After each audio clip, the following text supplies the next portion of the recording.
Then we turned back and set out toward the wilderness along the route to the Red Sea, as the Lord had directed me. For a long time we made our way around the hill country of Seir. Then the Lord said to me, "You have made your way around this hill country long enough, now turn north. Give the people these orders. You are about to pass through the territory of your relatives, the descendants of Esau, who live in Seir. They will be afraid of you, but be very careful. Do not provoke them to war, for I will not give you any of their land, not even enough to put your foot on. I have given Esau the hill country of Seir as his own. You are to pay them in silver for the food you eat and the water you drink. The Lord your God has blessed you in all the work of your hands. He has watched over your journey through this vast wilderness. These 40 years the Lord your God has been with you, and you have not lacked anything." So we went on past our relatives, the descendants of Esau, who live in Seir. We turned from the Arabah road, which comes up from Elath and Ezion-Geber, and traveled along the desert road of Moab.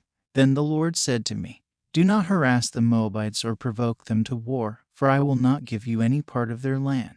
I have given Ar to the descendants of Lot as a possession." And the Lord said, "Now get up and cross the Zerd Valley." So we crossed the valley. 38 years passed from the time we left Kadesh Barnea until we crossed the Zerd Valley. By then, that entire generation of fighting men had perished from the camp, as the Lord had sworn to them. The Lord's hand was against them until he had completely eliminated them from the camp.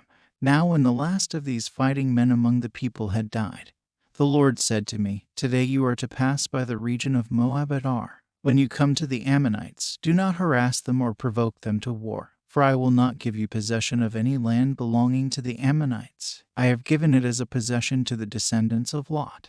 Set out now and cross the Arnon Gorge. See, I have given into your hands Sihon the Amorite, king of Heshbon, and his country. Begin to take possession of it and engage him in battle. This very day I will begin to put the terror and fear of you on all the nations under heaven. They will hear reports of you and will tremble and be in anguish because of you. From the desert of Kedemoth I sent messengers to Sihon king of Heshbon offering peace and saying, 'Let us pass through your country. We will stay on the main road.